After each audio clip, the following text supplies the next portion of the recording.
menurut apa yang diturunkan Allah. Jangan engkau mengikuti keinginan mereka. Waspadalah terhadap mereka. Jangan sampai mereka memperdayakan engkau terhadap apa yang telah diturunkan Allah padamu. Jika mereka berpaling dari hukum yang telah ditentukan Allah, maka ketahuilah bahwa sesungguhnya Allah berkehendak menimpakan musibah kepada mereka disebabkan sebagian dosa-dosa mereka. Dan sungguh kebanyakan manusia adalah orang-orang yang fasik. Jadi ini semua ya untuk mengkalkulasi kita istiqomah nggak, kita secara kafah nggak menjalankan Allah, secara samina wa atona nggak menjalankan kalimat Allah. Dan itu dijelaskan semua di Al-Quran. Secara kafah Al-Baqarah 208, secara samina wa atona di Al-Baqarah 285, secara istiqomah di surat 41 30 sampai 32, 46 ayat 13. Udah dijelaskan, pegang itu sampai nyawa sampai di tenggorokan. Kalau itu kamu udah pegang, kata Allah, akan aku kasih surga. Ya, 13:37, demikian kami menurunkan Al-Quran sebagai peraturan benar dalam bahasa Arab. Sekiranya engkau mengikuti keinginan mereka setelah datang pengetahuan kepadamu, tidak ada yang melindungi dan yang menolong engkau dari siksaan Allah. Ingat statement Al-Quran ini, supaya kita tidak tersesat, supaya kita tidak merasa dirugikan, supaya kita tidak ditipu. Ingatlah Allah. Dan itu janji Allah di surat 146 Al-Baqarah. Ingatlah ahli kitab. Orang Yahudi mengetahui Rasulullah itu sebagai anaknya menganggap. Artinya apa? Kalau kita tidak berfilosofi Al-Quran, sedangkan mereka belajar filosofi Al-Quran, kita gampang ditipu, kita gampang dijitak, kita gampang diapa-apain, diatur semuanya. Apakah kita mau seperti ini?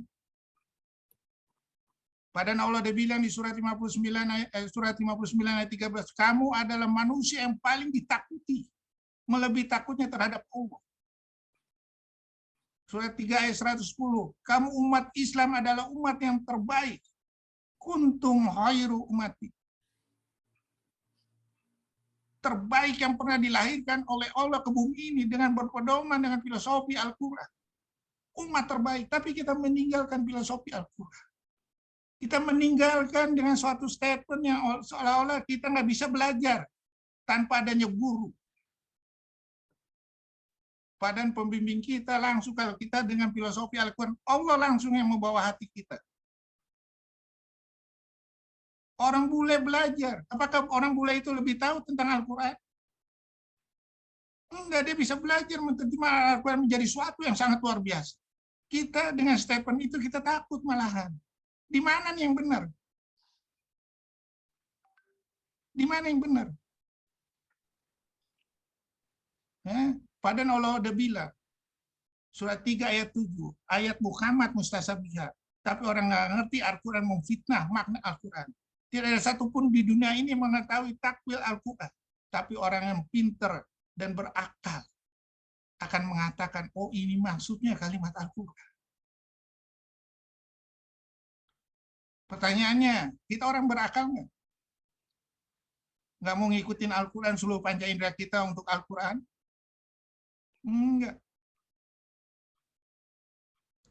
Terus,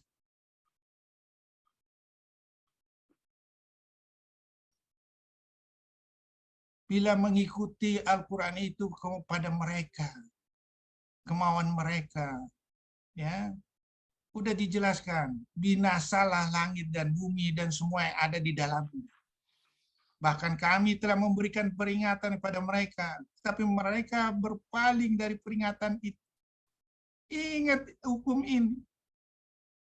Ya, surat 34 katakan kebenaran telah datang dan yang batil itu tidak akan memulai dan tidak pula akan mengulangi. Tapi kebenaran ini kita dibikin menjadi batil. Umat Islam menjadi batil semua karena tidak mau mengikuti kalimat Al-Quran.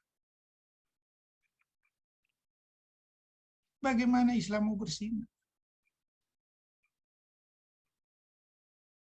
Bagaimana kita bisa merasakan dunia yang penuh kemakmuran seperti yang dipimpin oleh Umar bin Abdul Aziz dalam waktu 29 bulan.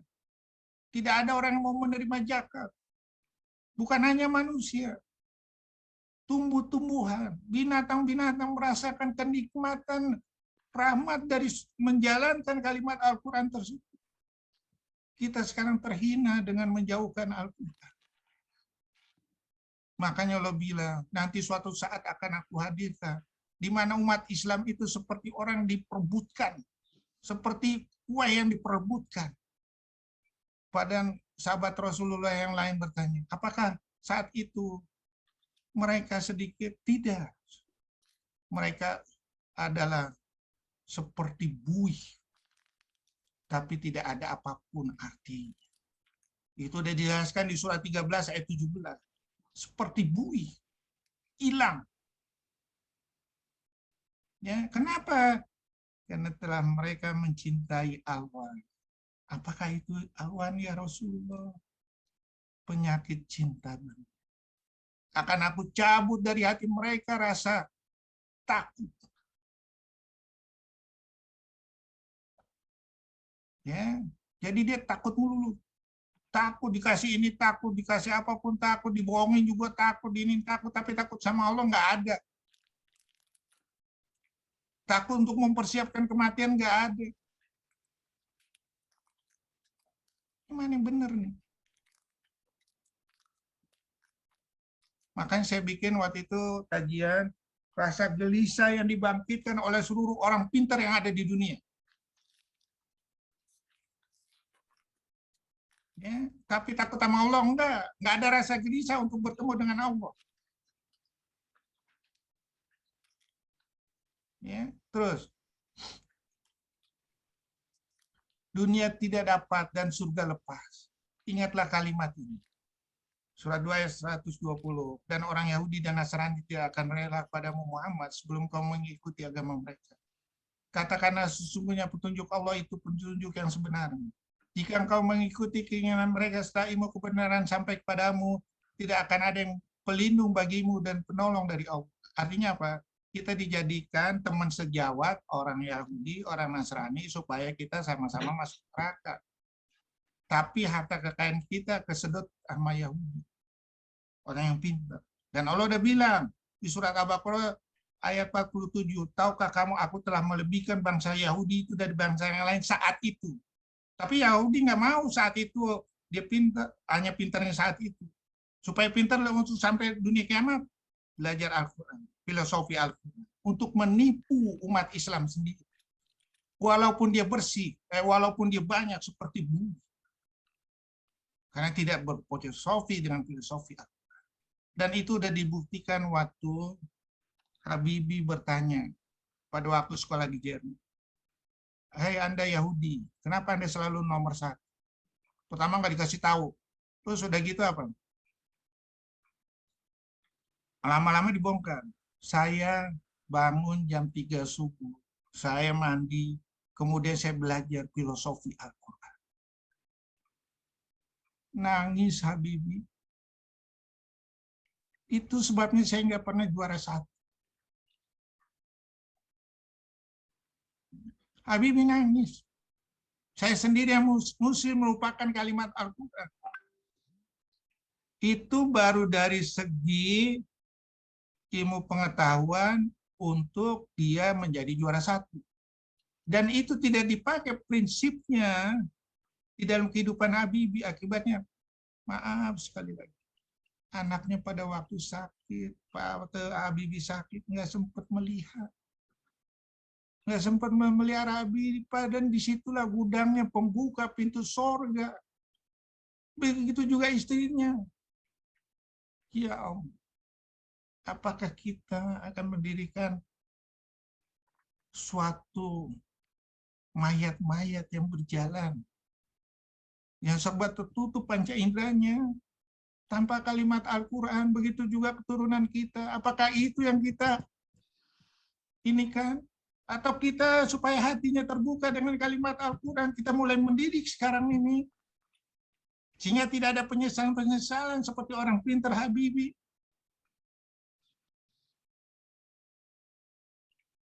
Ya, terus. Dan ini harus tahu ya, surah Al-Baqarah tadi, nah, Yang tadi ada Al-Baqarah 96 nih.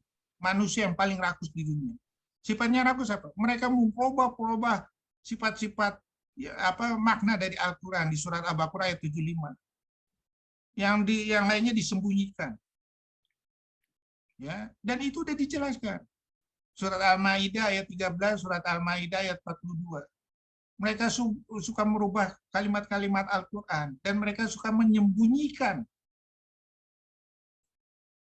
kalimat-kalimat yang membahas yang lain.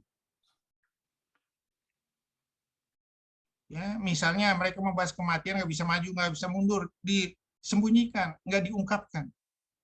Dan umat Islam ini nggak sadar, nggak sadar, epidemiologi itu akan menyebabkan umur yang lebih panjang. Enggak, kan udah ada standar. Umur yang panjang itu seperti apa? Kan udah ada standar, nggak bisa maju, nggak bisa mundur. Tapi kita ngikuti. Yang mana benar nih? Ya, terus. Kenapa? Kita sekali lagi tidak berfilosofi dengan kalimat Al-Quran. Jadi kita dianggap anak terus oleh bangsa Yahudi dan Nasrani. Ya, gampang tipu, gampang dijitak, gampang dinina, segala macam lah. Karena kita merupakan Al-Quran. Inilah pemikiran-pemikiran untuk menjauhkan Al-Quran yang udah dibudidayakan sekarang ini. Tidak boleh di dalam politik. Tidak boleh dipakai dalam kehidupan sehari-hari. Hanya dibaca dan diinikan dalam musabaqah segala macam, dikasih hadiah. Dianggap hebat. Padahal makna Al-Quran tidak diterjemahkan. Inilah kita yang salah. Kita didengung-dengungkan dengan baca Al-Quran satu ayat aja dengan 10 keberkahan. Memang betul. Tapi kenapa di ayat lain dibilang kalau tidak menjalankan di surat 62 ayat 5 seperti keledai membawa buku? Betapa rendahnya aku mengasih perumpamaan terhadap kamu. Apakah hadis itu batal? Enggak. Satu ini jadi 10 keberkahan dan dijalankan, dimengerti lebih dari itu. Ya, surat 2 ayat 79, surat 2 ayat 75, kaum muslimin sangat mengharapkan mereka akan percaya kepadamu, sedangkan segolongan dari mereka mendengar firman Allah, lalu mereka mengubahnya setelah memahaminya, padahal mereka mengetahuinya. Sementara kita, apa yang dirubah kita nggak sadar. Kita nggak mau baca. Gampang ditipu nggak? Gampang ditipu. Surat 2 ayat 79, maka celakalah orang menulis kitab dengan tangan mereka sendiri, kemudian berkata ini dari Allah, dengan maksud untuk menjualnya dengan harga murah. Maka celakalah mereka, karena tulisan tangan mereka. Dan celakalah mereka karena apa yang mereka perbuat. Dan apa yang disembunyikan, apa yang dirubah maknanya segala macam kita tidak tahu. Karena kita tidak berfilosofi Al-Quran. Akibat tidak berfilosofi dengan kalimat Al-Quran, kita ngaku-ngakuin sendiri. Oh itu karena usaha kita. Padahal Allah udah ancam di surat 28 ayat 78. Itu seperti Korun yang berkata bahwa aku kaya karena kepintaranku, diancam mati langsung. Dikubur di tanah.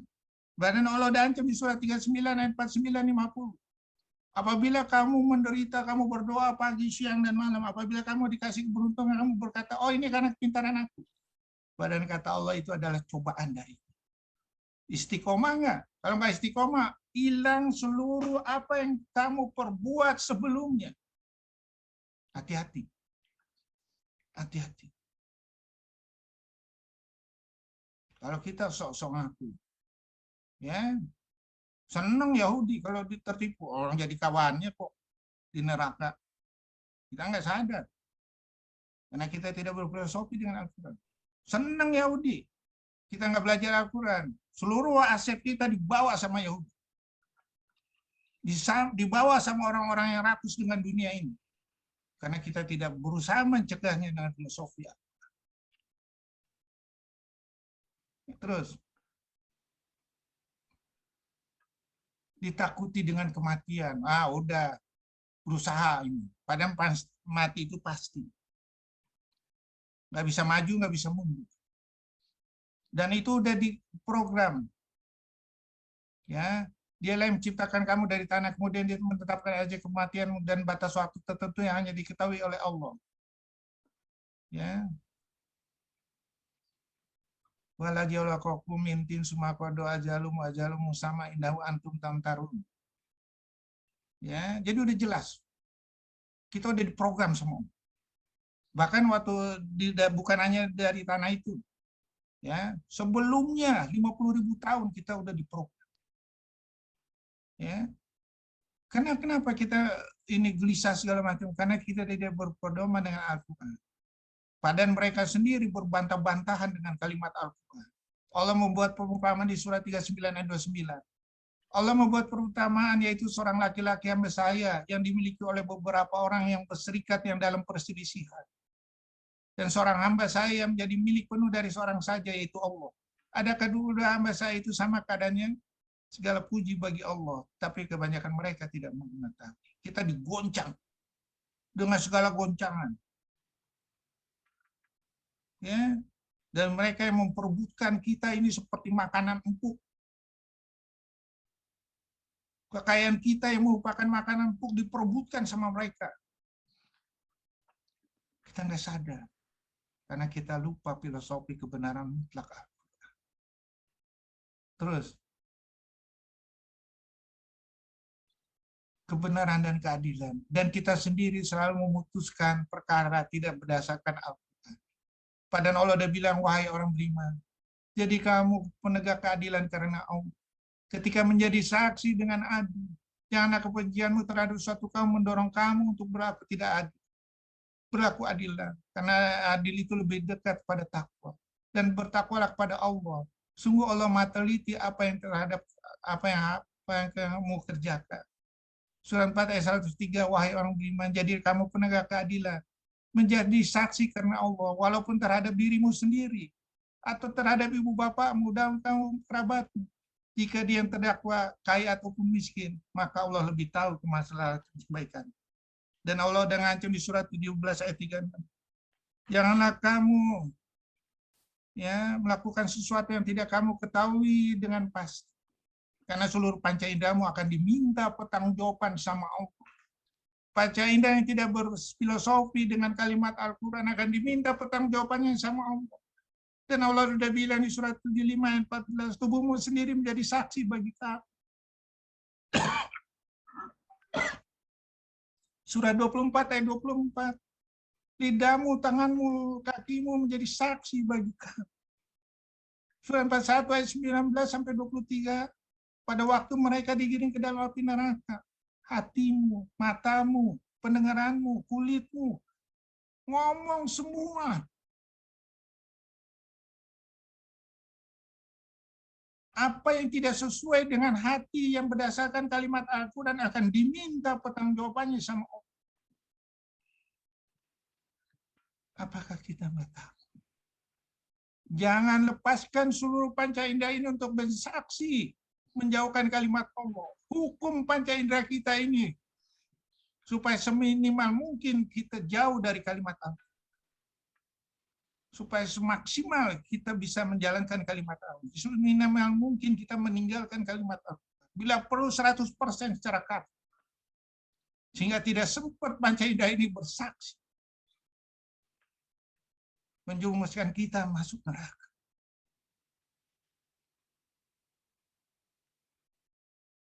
Ya, terus. Dan jangan salah, Allah telah menitipkan bumi ini untuk orang-orang yang soleh. Kenapa?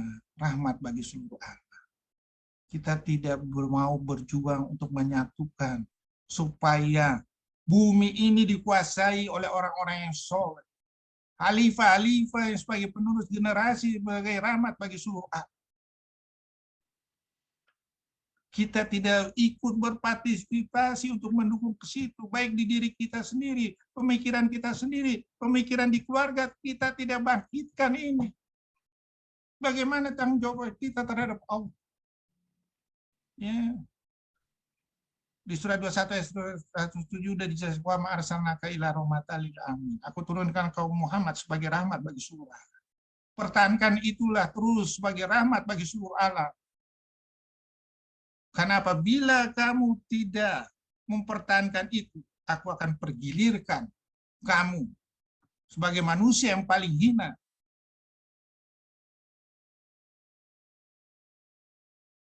Ya, dan itu dijelaskan di surat 3 ayat 26. Aku akan pergi dari kekuasaan itu.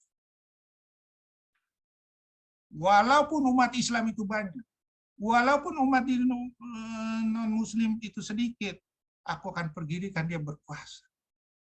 Sehingga kamu merasakan akibat perbuatan kamu sendiri. Dan Allah sudah jelaskan di surat 72 ayat 16-17. Apabila kamu menjalankan kalimat Allah, akan aku kucurkan dari langit dan bumi. Tapi dengan itulah aku menguji kamu. Istiqomah enggak? Begitu kamu tidak istiqomah, akan aku pergilirkan kamu sebagai manusia yang paling hina umat muslim itu. Karena kamu melupakan aku. Ya, terus. Suruh penduduk bumi bersukaria bersujud kepada Allah. Semuanya kalau kita menjalankan kalimat Al-Quran, menyatukan satu frekuensi dengan kalimat Allah, semua ikut sama kita. Kenapa? Semuanya bertasbih. Langit, bumi, gunung, angin, segala macam, lautan, binatang-binatang, tumbuh-tumbuhan, bersujud sama Allah. Bayangkan kalau itu disatukan menjadi satu frekuensi yang tadi dibilang di surat 21 ayat 105 yang aku serahkan untuk merawat bumi ini pada orang-orang soleh, kita kira makmur nggak? Makmur. Ada yang kelaparan nggak? Tidak. Ada yang menderita nggak? Tidak. Ada yang tidak sekolah nggak? Tidak.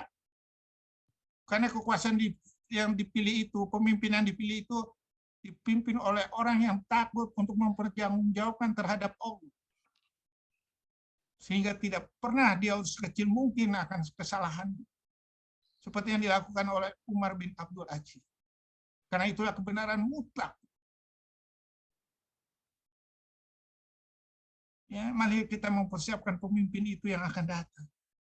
Sehingga kita merasakan nikmatnya dipelihara bumi ini dengan orang-orang yang soleh.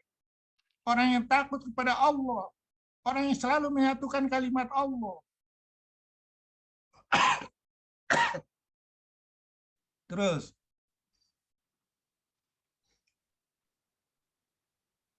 Ya, tapi Allah udah bilang, kita ini umat terbaik, tapi kenapa dihinakan oleh pencinta-pencinta dunia? Di mana salah kita? Karena kita merupakan kalimat Al-Quran. Merupakan kalimat Al-Quran. Kita tidak memegang Al-Quran ini secara kafah. Bahkan kita termasuk orang-orang kafir sendiri, orang muslim yang kafir. Dan itu dijelaskan di surat 4 ayat 150-151. Tahukah kamu orang yang kafir sesungguhnya? Yaitu orang yang menjalankan Al-Quran ini secara separuh-separuh. Yang enak diambil, yang nggak enak yang tinggalin. Yang nggak enak itu misalnya suruh berjuang, suruh memperjuangkan Al-Quran dengan jiwa dan hatinya, dengan segala pemikiran ditinggalin karena takut banyak musuh. Itulah padalan yang akan membimbing kita. Panca indera kita ini tidak bersaksi kepada Allah. Tapi dikasih kesempatan panca indera kita ini bersaksi untuk menjerumuskan kita kepada neraka. Karena kita tidak latih panca indera kita ini untuk menuju jalan Allah. Kalau kita udah latih, kita adalah umat yang paling ditakuti, melebihi takutnya terhadap Allah. Dan itu dijelaskan surat 59 ayat 13. Sesungguhnya dalam hati mereka kaum muslimin lebih ditakuti daripada Allah. Yang demikian itu karena mereka orang-orang yang tidak mengerti. Terus,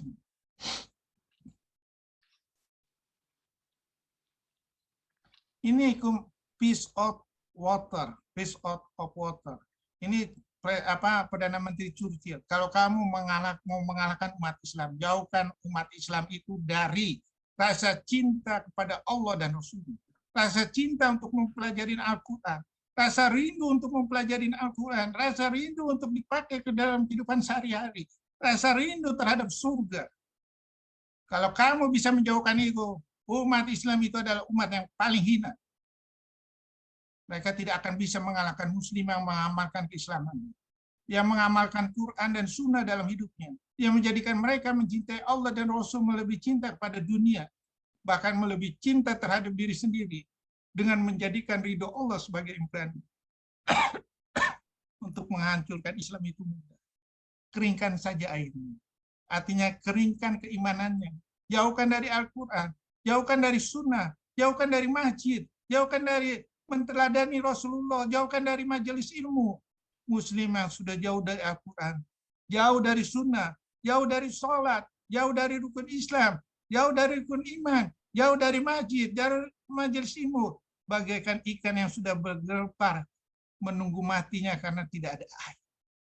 Ingat, ini Perdana Menteri Churchill sendiri yang bikin peace out of water. Dan ini dijalankan, kita nggak sadar. Terus,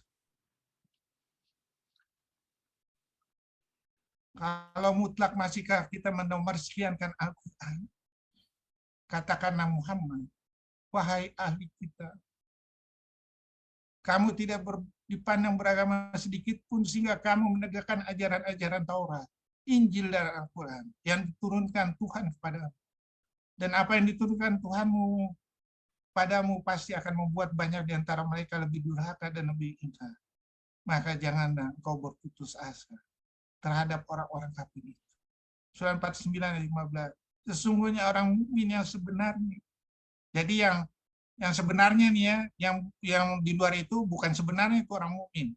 Adalah mereka yang beriman pada Allah dan Rasul-Nya. Kemudian mereka tidak ragu-ragu dan mereka berjihad dengan harta dan jiwanya di jalan Allah. Mereka itulah orang-orang benar. Mereka rindu untuk memperjuangkan Al-Quran. Mereka rindu untuk tercatat memperjuangkan Al-Quran itu sehingga mereka bersyafaat Al-Quran itu di dalam kuburan nanti. Terus,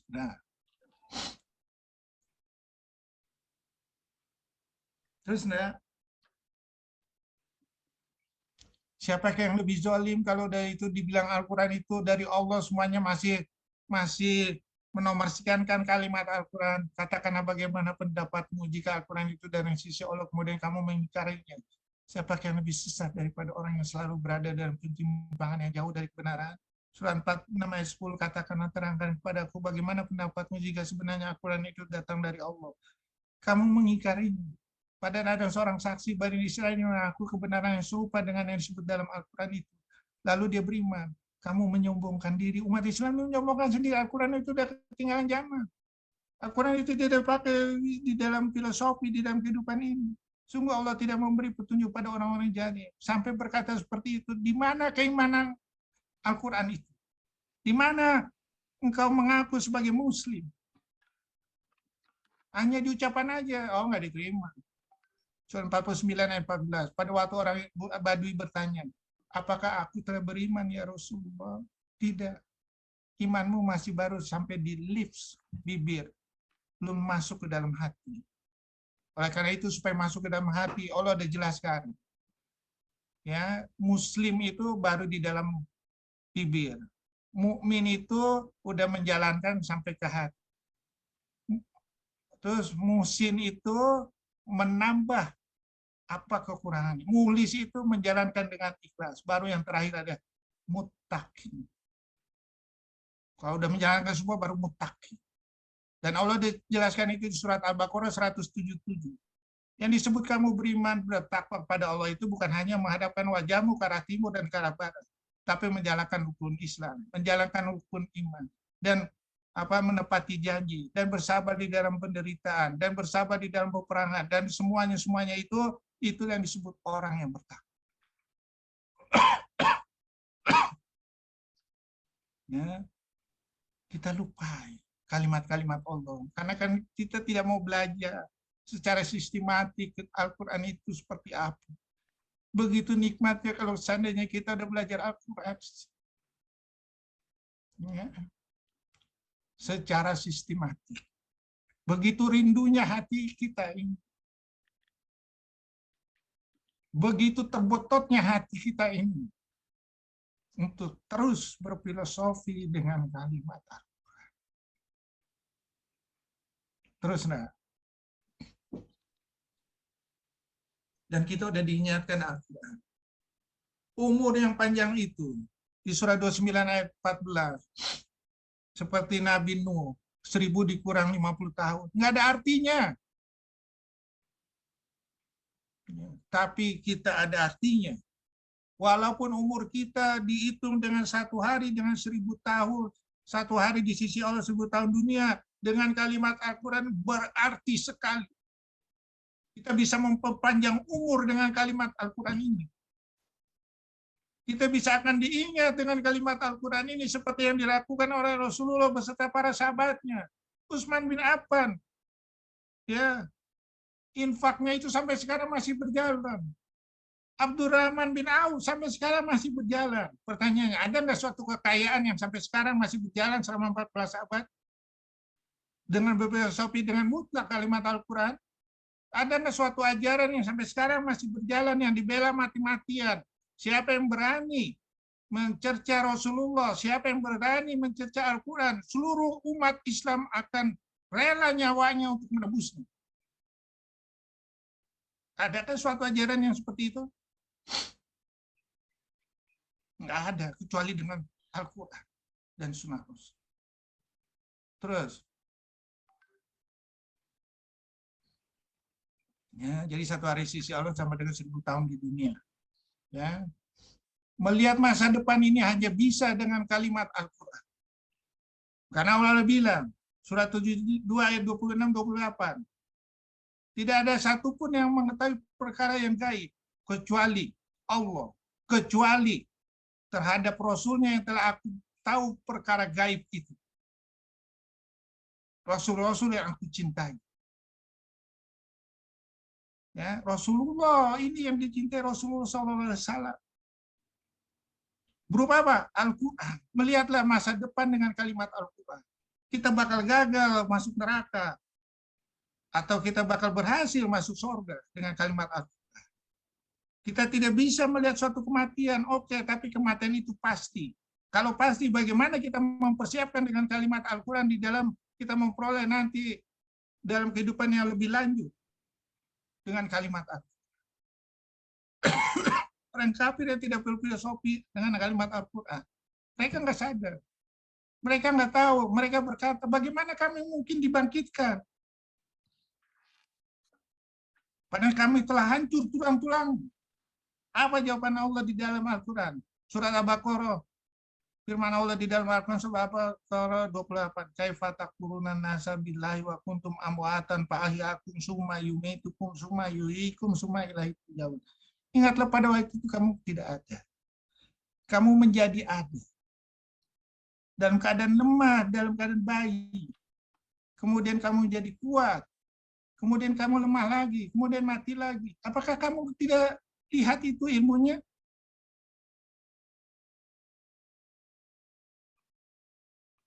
Kalau dari lemah segala macam, dari lemah lagi ada di surat 22 ayat 5. Surat 30 ayat 54.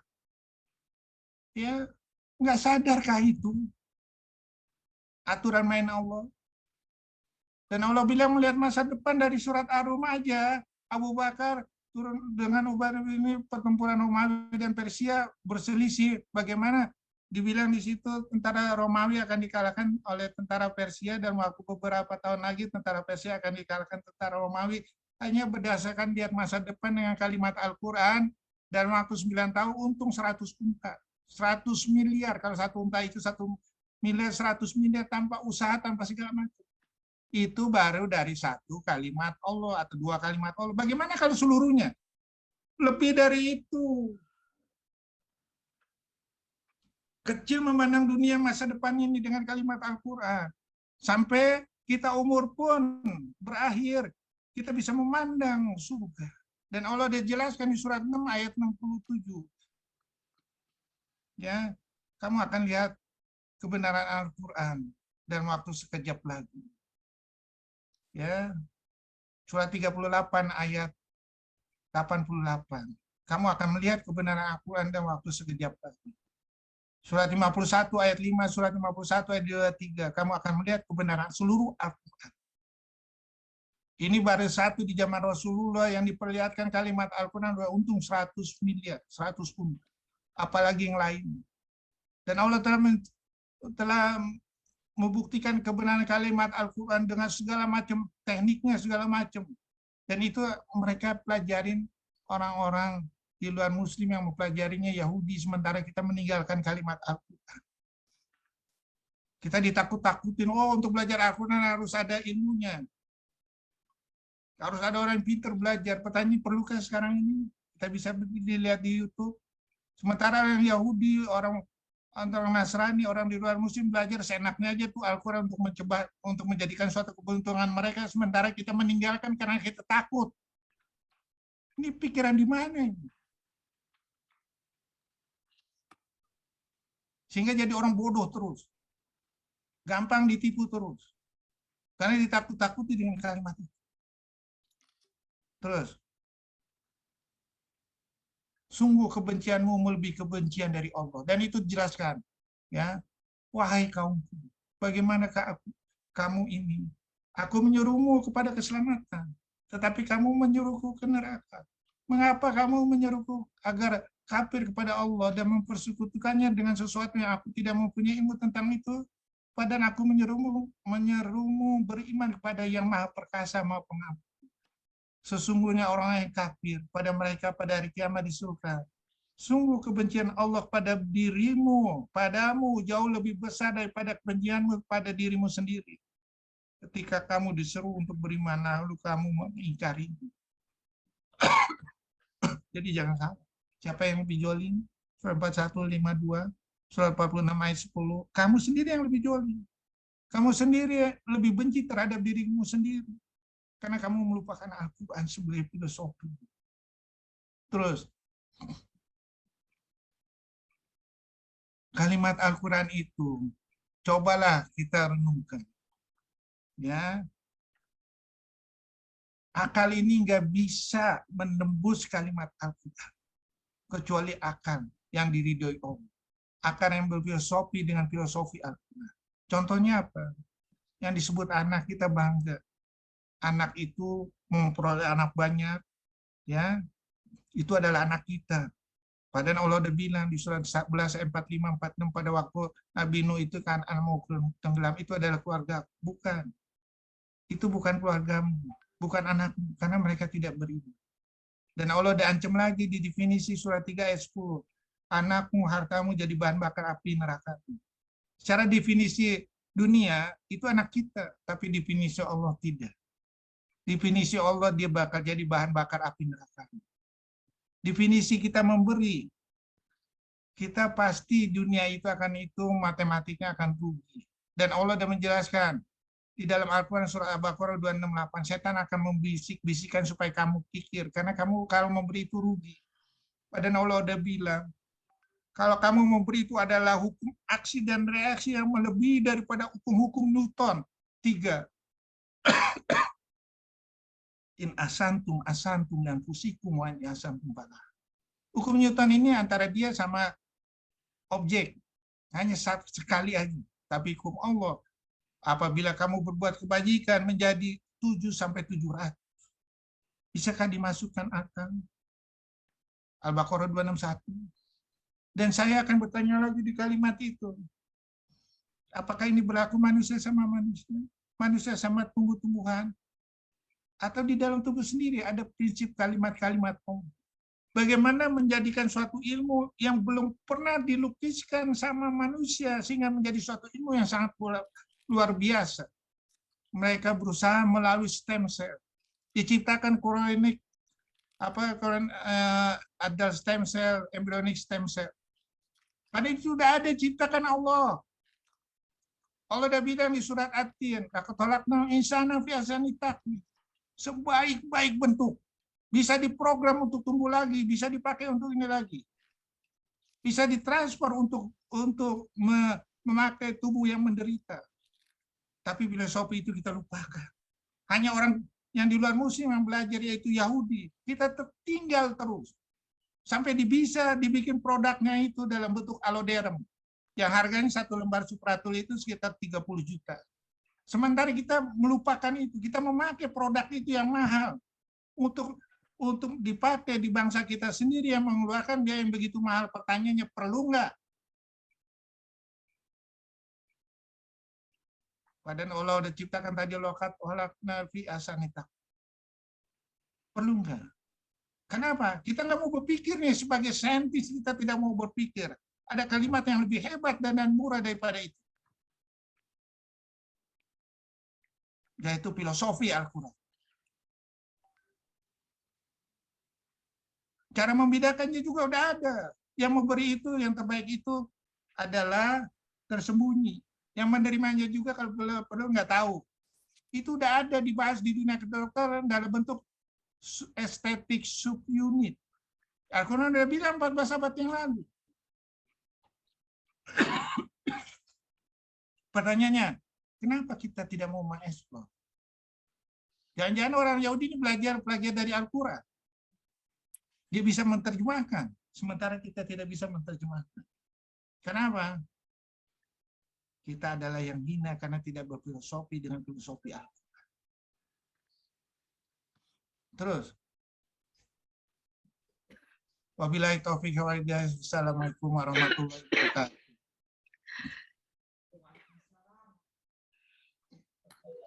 Ada yang mau bertanya? Ada yang mau bertanya?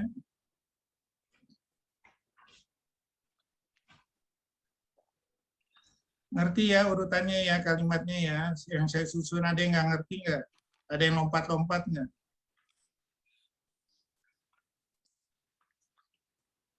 Jadi kalau kita rangkai Al-Quran ini bisa menjawab semuanya nggak? Bisa menerangkan satu ayat nih. Digabungkan ayat yang lain sehingga menjadi sempurna. Ya, kenapa kita nggak mau tiru itu? Kenapa kita tidak mau belajar merangkai kalimat Al-Quran yang indah itu?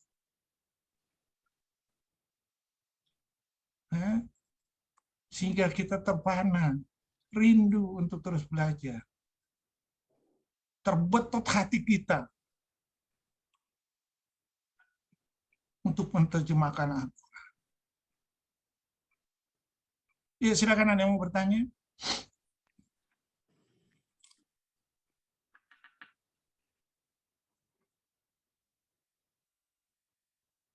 Oh, pada diam semua nih. Bur, Ya, Bur. Bro. Ya, Bro. Nah, kan di dalam ayat pertama awal-awal dari Al-Baqarah, zalikal kitabul la raiba fihi hudal lil muttaqin. Nggak ada keraguan. Iya. Jadi bagi orang yang muttaqin. Ya, yang takwa. Jadi sebenarnya apa yang diuraikan ini, how to build the muttaqin people. Jadi bagaimana membangun orang-orang yang muttaqin itu. Nah, jadi itu intinya sebenarnya kalau menurut saya. Jadi menguasai Quran itu memang itu petunjuk. Nah, tapi yang sebenarnya harus kita kerjakan untuk menjadi orang muttaqin. Itu intinya menurut saya. Gimana? Jadi gini ya. Jadi kita jelaskan, kita baca di surat 22 ayat 32.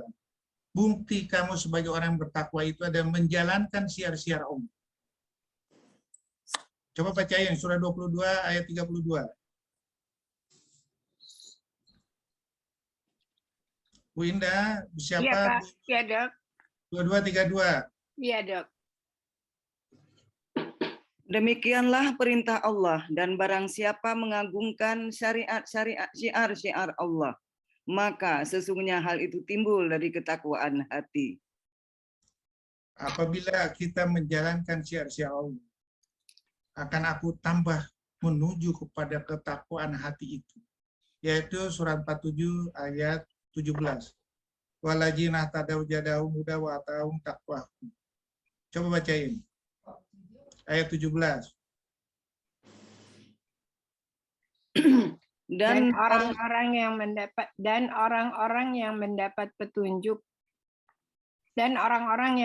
petunjuk Allah akan menambah petunjuk kepada mereka dan menganugerahi ketakwaan mereka. Kalau udah dapat petunjuk itu, kita disebut definisi orang yang bertakwa yang bagaimana? yang udah diuji coba dan berhasil. Al-Baqarah 177, coba bacain.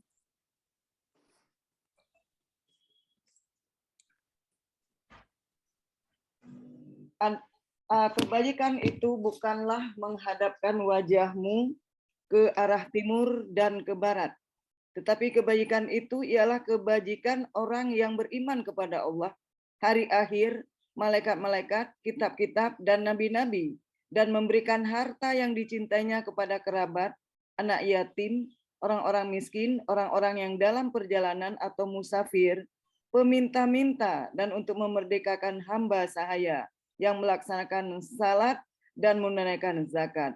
Orang-orang yang menepati janji apabila berjanji, dan orang-orang yang sabar dalam kemelaratan, penderitaan, dan pada masa peperangan. Mereka itulah orang-orang yang benar, dan mereka itulah orang-orang yang bertakwa. Kalau udah diuji coba berhasil, Allah akan menuntun hatimu terus menuju pada ketakwaan. Itu ada di surat 64 ayat 11. Surat 10 ayat 9. Surat 29 ayat 69. Coba bacain. 64 ayat 11. Dan Tidak ada, silakan Bu. tidak ada suatu musibah yang menimpa seseorang kecuali dengan izin Allah. Dan barang siapa beriman kepada Allah, niscaya Allah akan memberi petunjuk kepada hatinya. Dan Allah Maha mengetahui segala sesuatu. Diberi petunjuk, dibetot hati kita sama Allah. Surat 10 ayat 9.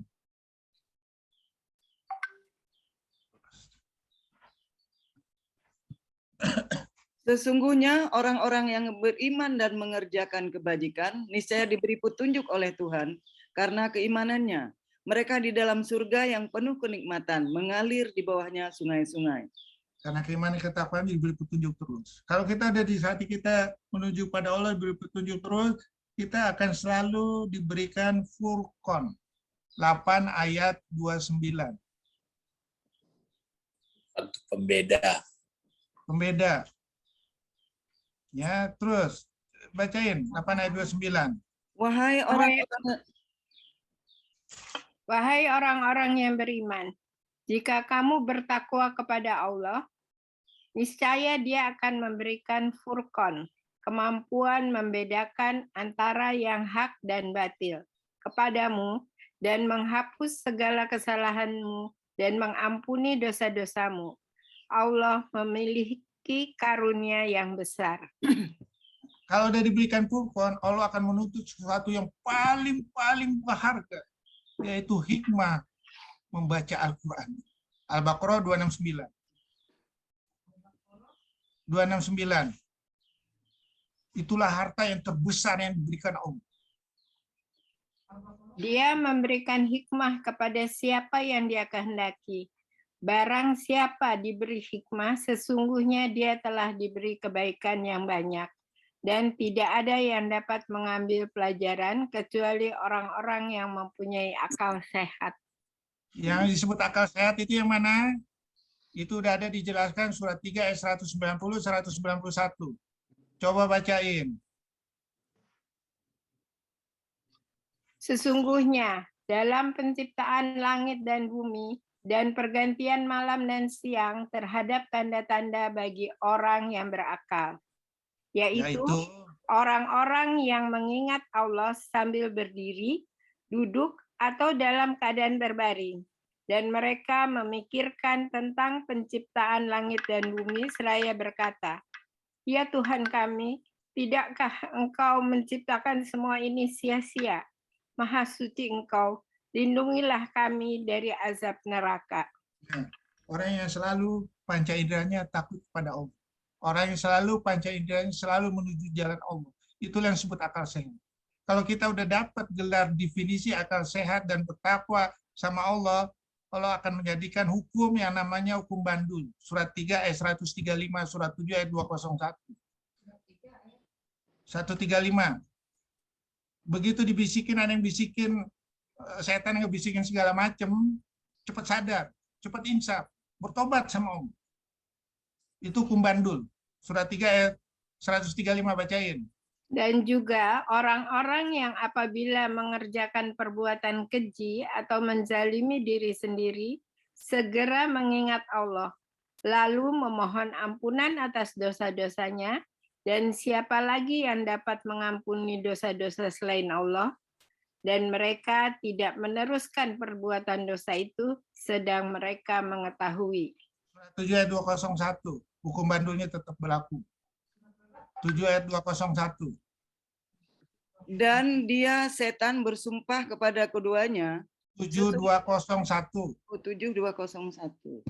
Surat ke-7 Sesungguhnya orang-orang yang bertakwa, apabila mereka dibayang-bayangi pikiran jahat atau berbuat dosa dari setan, mereka pun segera ingat kepada Allah.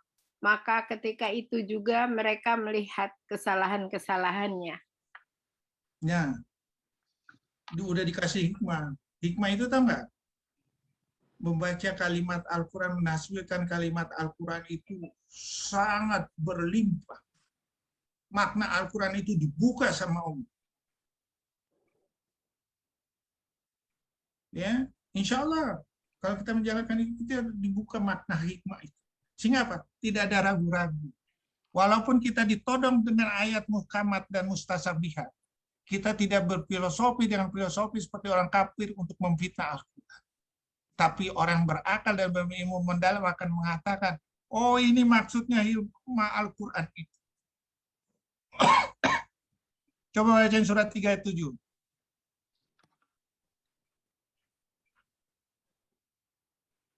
Dialah yang menurunkan kitab Al-Quran kepadamu Muhammad. Di antaranya ada ayat-ayat yang muhkamat, itulah pokok-pokok kitab Al-Quran, dan yang lain mustabihat. Adapun orang-orang yang dalam hatinya condong kepada kesesatan, mereka mengikuti yang mustabihat untuk mencari-cari fitnah dan untuk mencari-cari takwilnya. Padahal tidak ada yang mengetahui takwilnya kecuali Allah. Dan orang-orang yang ilmunya mendalam berkata, kami beriman kepada Al-Quran, semuanya dari sisi Tuhan kami. Tidak ada yang dapat mengambil pelajaran kecuali orang yang berakal. Sehat. Jadi udah jelas rangkaian untuk menjawab itu. Orang yang selalu jiwanya menuju Allah itu yang disebut orang berakal. Dibukakan pintu hikmah. Jadi nggak ada ragu lagi. Oh ini maksudnya ini Al-Quran. Oh dia bisa terjemahkan Al-Quran dengan 3127 dengan 8 lautan. Itulah harta yang terbesar yang diberikan Allah pada orang yang mempunyai akal sehat. Ada lagi mau bertanya? Dan ditambah lagi Dok, kalau yang paling penting di sini bagaimana mengaplikasikan ayat-ayat ini dalam kehidupan hari-hari, dalam praktek kehidupan hari-hari kita. Nah, itu kalau nggak bisa diaplikasikan, Allah ada negor di surat 62 ayat 5. Seperti keledai mau bawa buku, nggak ada gunanya. Coba ayat 62 ayat 5. Sungguh pada mereka itu, ya Tuhan kami. 62 ayat 5. Ya Tuhan kami, janganlah Engkau jadikan kami sasaran bagi orang-orang kafir. 62 ayat 5. 62 ayat 5.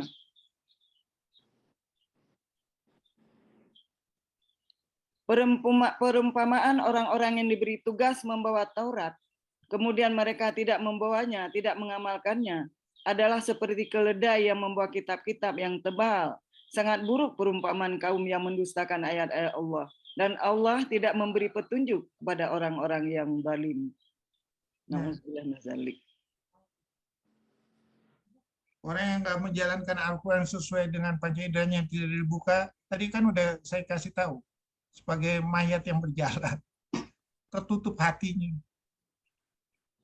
Atamallahu ala qulubihim. Ya, ada lagi yang mau bertanya?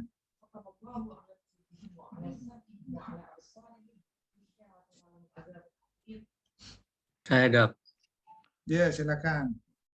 Kalau ada ayat Al-Quran yang sepertinya bertentangan, itu kita saja yang salah menafsirkannya, Dok. Contohnya salah. menyusui. Itu ada ayat yang bilangnya 24 bulan, ada yang bilangnya 3 tahun. Cuma saya lupa di surat mana, ayat mana itu, Dok. Al-Baqarah 233, coba bacain. Menyusui yang sempurna itu adalah 2 tahun. Ya, Al-Baqarah 233. Nah, 233. Dia bacain yang udah ini. Baca. Dan ibu-ibu hendaklah menyusui anak-anaknya selama 2 tahun penuh bagi yang ingin menyusui secara sempurna. Dan kewajiban ayah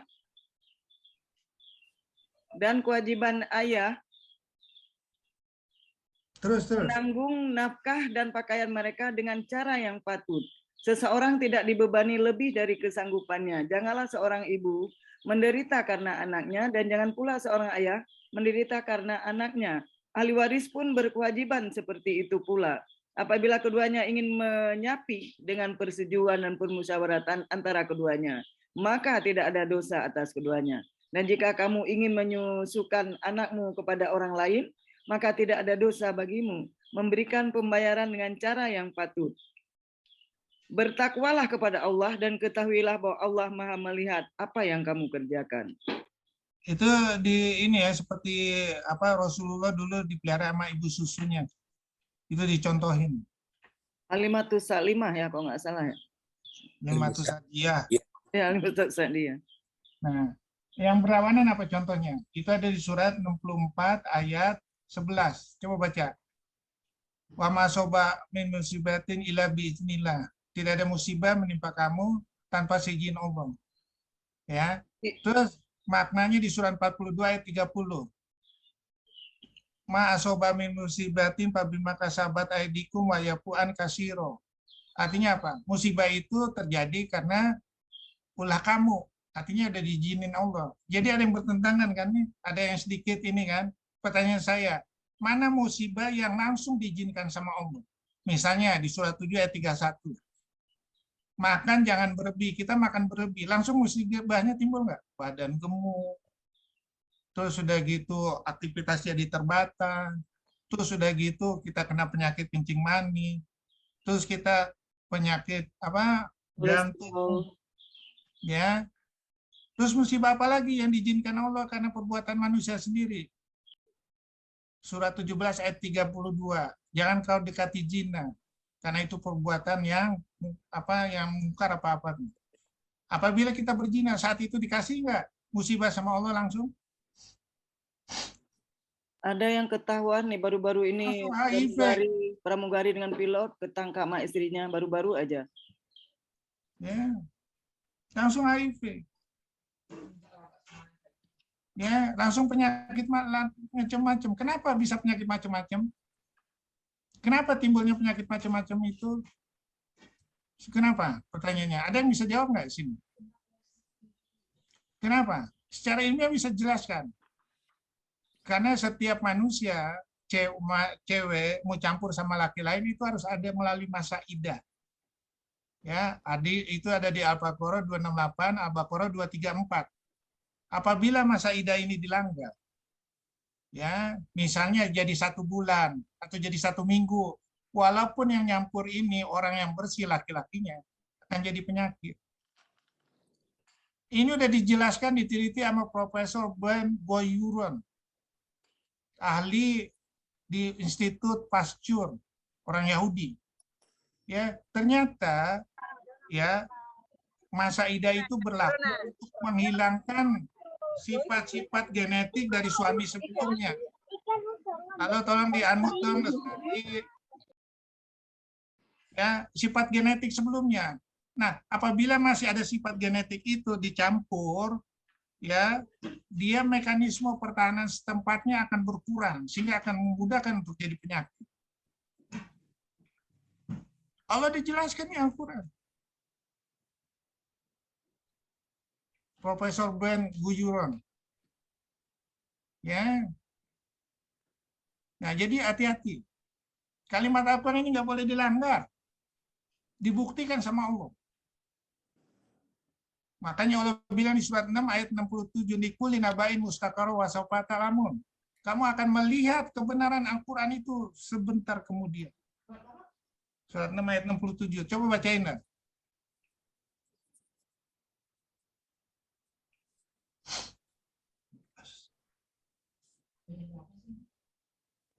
Ayat berapa, Dok? 667.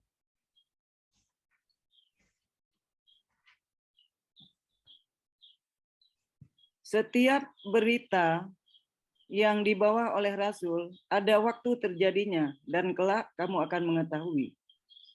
Surat 38 ayat 88.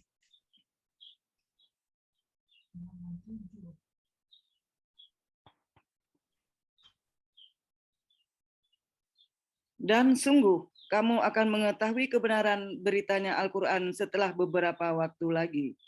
Itu surat 51 ayat 5.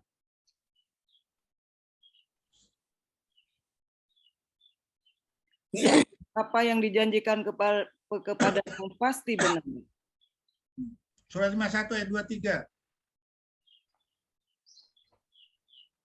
Maka demi Tuhan langit dan bumi, sungguh apa yang dijanjikan itu pasti terjadi seperti apa yang kamu ucapkan.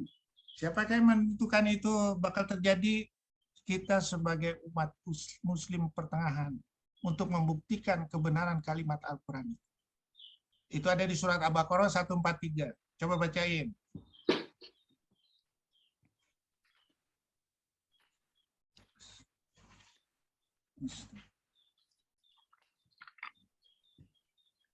Dan demikian pula kami telah menjadikan umat Islam umat pertengahan, agar kamu menjadi saksi atas perbuatan manusia dan agar Rasul Muhammad menjadi saksi atas perbuatan kamu. Kami tidak menjadikan kiblat yang dahulu kamu berkiblat kepadanya, melainkan biar kami mengetahui siapa yang mengikuti Rasul dan siapa yang berbalik ke belakang.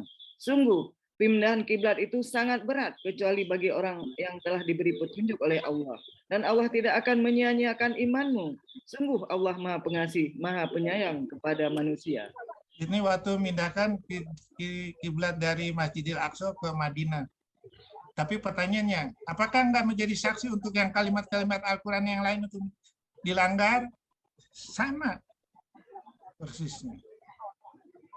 Kita akan melihat. Nah, makanya kita berpartisipasi bagaimana membuktikan kebenaran kalimat Al-Quran itu yang udah dilanggar sama orang, bagaimana untuk masa berikutnya.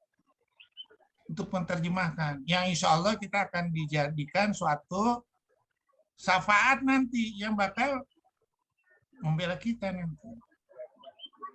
Membenarkan kalimat Al-Quran. Mentadaburi kalimat Al-Quran.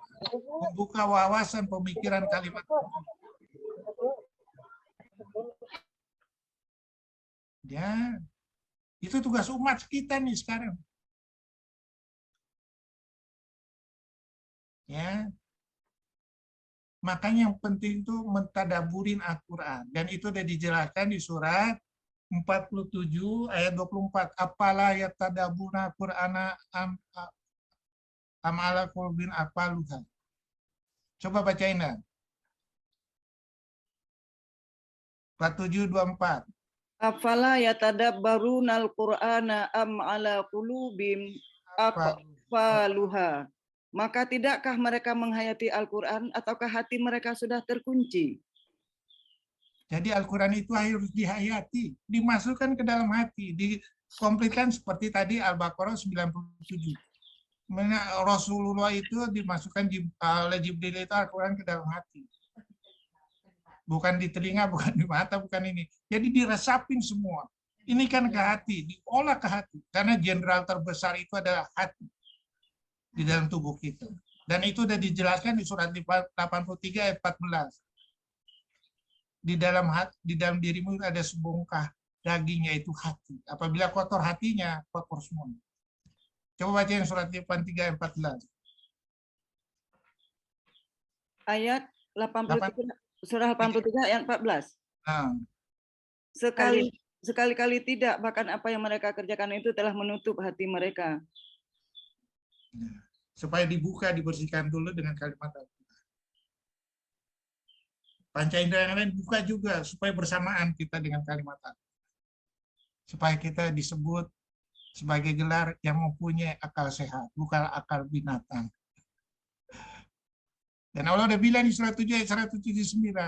Coba bacain, akan aku isi neraka jahanam dengan golongan jin dan manusia. Mereka mempunyai hati, tidak memaknai kalimat-kalimat Al-Quran. Mereka mempunyai mata, tidak dipakai melihat tanda-tanda kebesaran Al-Quran. Mereka mempunyai telinga, tidak dipakai untuk mendengar kalimat-kalimat Al-Quran. Bahkan mereka lebih rendah daripada binatang. Surat 7 ayat 176 lebih rendah daripada anjing. Surat 5 ayat 60 lebih rendah daripada kera dan babi. Dan surat 8 ayat 24 seperti mayat hidup yang berjalan.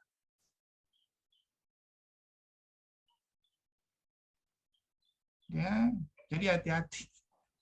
Semua itu rendah dipandang Allah. Baca surat 8 ayat 22.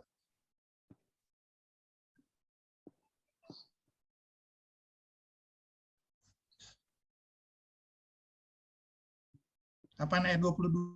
Sesungguhnya makhluk bergerak yang bernyawa yang paling buruk dalam pandangan Allah ialah mereka yang tuli dan bisu, tidak mendengar dan memahami kebenaran, yaitu orang-orang yang tidak mengerti.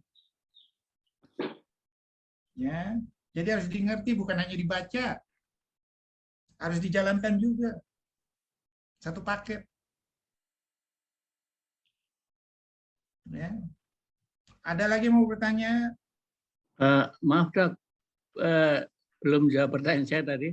Jadi kan ada juga ayat Al-Quran yang menyebutkan itu 3 tahun gitu loh. Nah, pertanyaan saya, dalam hal seperti Sebut itu. 3 tahunnya yang mana nih? Coba tunjukkan nama saya. Ada. Cuma saya lupa. Mungkin akan saya sampaikan pada Contohnya nih ya. minggu depan. Al-Baqarah 228. Iya, itu 24 bulan ya. Masa idah itu adalah 3 kuru. Ya, coba bacain dah. Al-Baqarah 223. Al-Baqarah 228. Coba. Ntar dulu.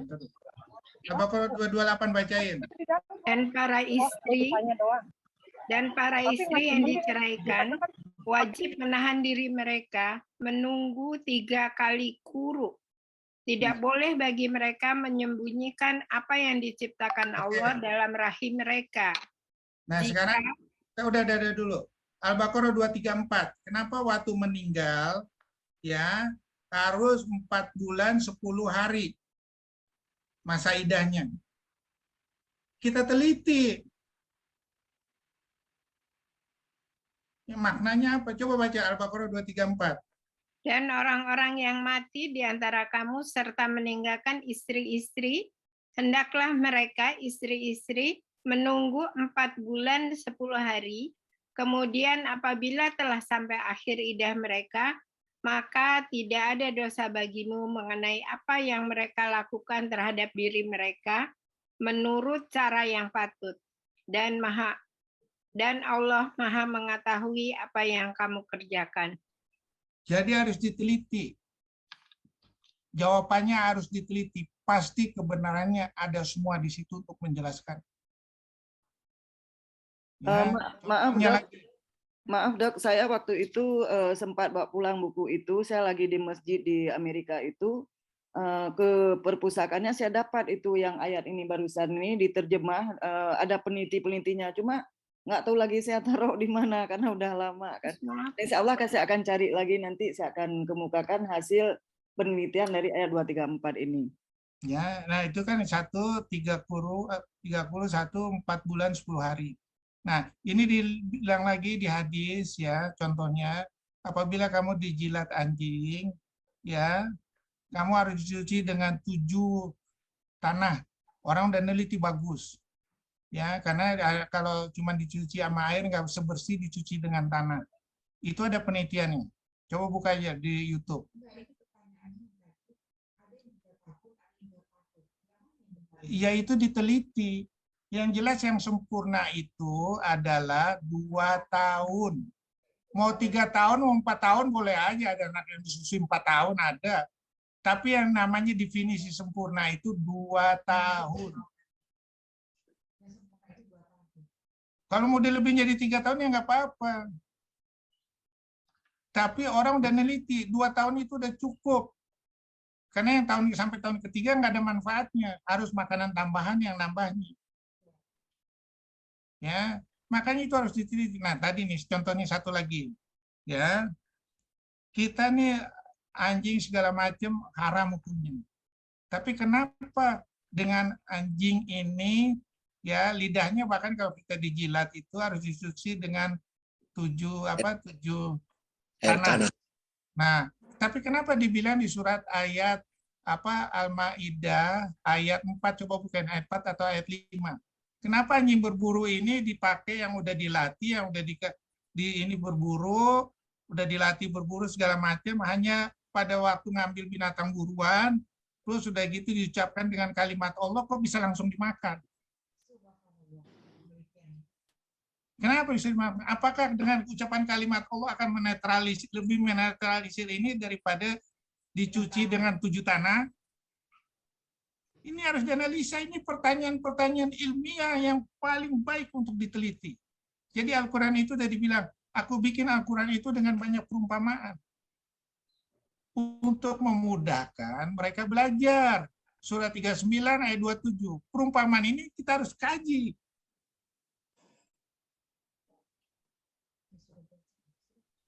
Kita harus kaji. Kenapa? Ya. Dijilat tadi itu dicuci dengan air tanah.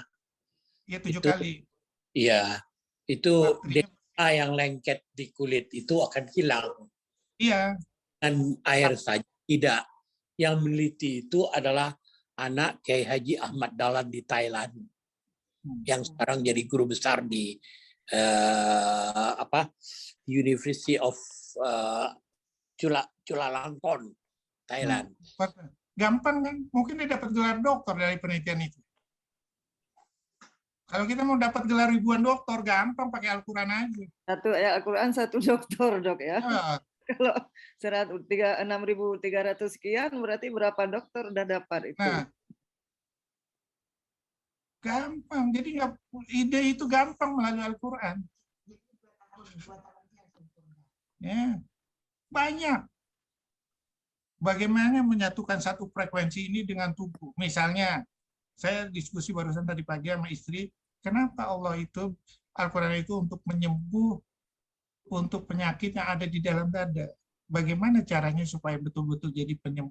Ayat mana aja Al-Quran menyatukan sehingga menjadikan sesuatu yang betul-betul untuk menyembuhkan di dalam dada. Itu saya udah bikin ayatnya, saya udah susun. Nanti insya Allah saya akan sajikan. Ya, jadi membuka wawasan Al-Quran itu sangat senang sekali. Sangat rindu sekali. Sangat menantang sekali. Ya. Jadi sayang kalau kita nggak belajar. Makanya tadi saya bilang, yang tadi anaknya siapa? Ahmad Dahlan ya, Prof. Nah, dapat gelar doktor atau mungkin profesor. Profesor dia. Nah, satu ayat. Bisa kebayang nggak?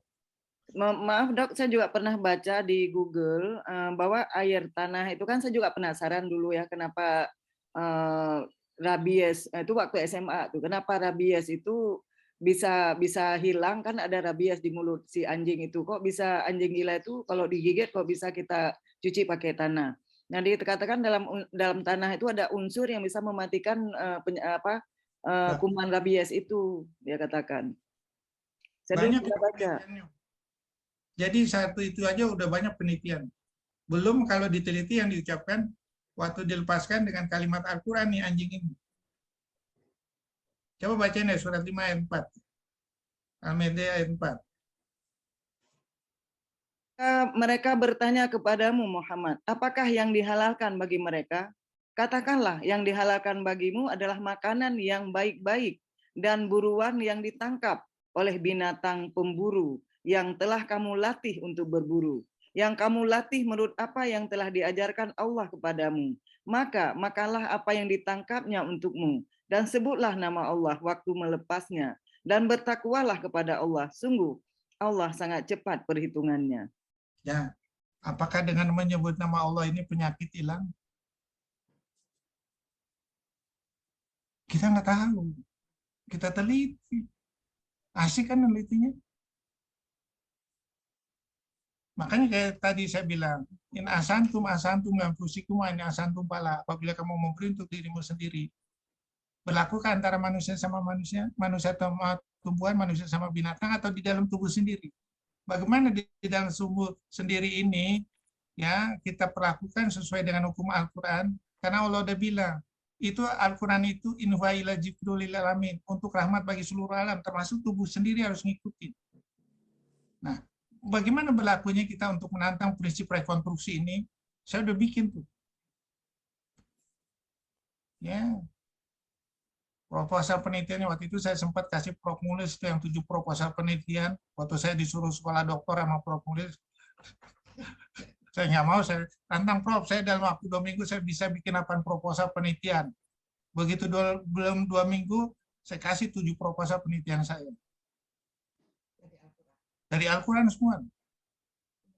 Mau bikin 100, gampang, insya Allah. Ya. Oke, waktunya udah berakhir ya. Ya. Silakan Dr. Hendra. Terima kasih Dr. Kurnia, makasih semuanya. Terima kasih Dr. Kurnia. Dr. Hendra. Ya dok, tutup dok. Terima kasih Dr. Kurnia. Jazakallah khair. Ya, alhamdulillah kita sudah di penghujung acara. Semoga kegiatan hari ini bisa bermanfaat buat kita semua, bisa diterapkan di amal kehidupan sehari-hari dan bisa menjadi syafaat hendaknya di akhirat kelak buat kita semua. Artinya. Amin.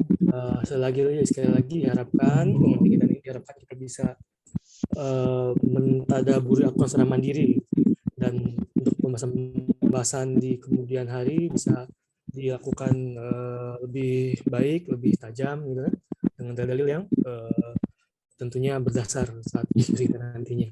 Amin. Mungkin kita, Amin. saya kemarin ini ada pertanyaan, ada kayaknya terkait materi mungkin sudah saya share di Google Drive ya, terkait materi-materi kita sebelumnya, mungkin bisa langsung di-download, dan kerangka pemikiran tadabbur yang disusun oleh Dr. Kurnia langsung itu bisa diakses lewat link ini. Ada linknya ya dok ya? Ada di kolom chat Bu. Saya bisa bisa di chat ya? akses masing-masing. Ada. Oke. Semua yang saya baca ini saya presentasiin, masukin ke YouTube semua ya. Iya dok, udah dok, jalan dok. Alhamdulillah. Dan juga rekaman video kajian sebelumnya yang bisa diakses lewat channel YouTube Dr. Ahmad Kurnia. Amin. Ya, mungkin demikian saja kegiatan kita hari ini. Kita akhiri dengan doa kafaratul majelis. Subhanakallahumma wa bihamdika, asyhadu an la ilaha illa anta wa astaghfiruka wa atubu ilaik. Maaf. Assalamualaikum warahmatullahi wabarakatuh. Waalaikumsalam warahmatullahi wabarakatuh. Terima kasih Dr. Jazakumullah Hendra. khair. Terima kasih Dr. Dan Kurnia. semuanya. Sampai kita ketemu lagi insya Allah. Allah. Terima kasih Dr. Kurnia, Dr. Hendra, Ibu Nur Hayati, Ibu Indah. Terima kasih semua. Assalamualaikum warahmatullahi wabarakatuh.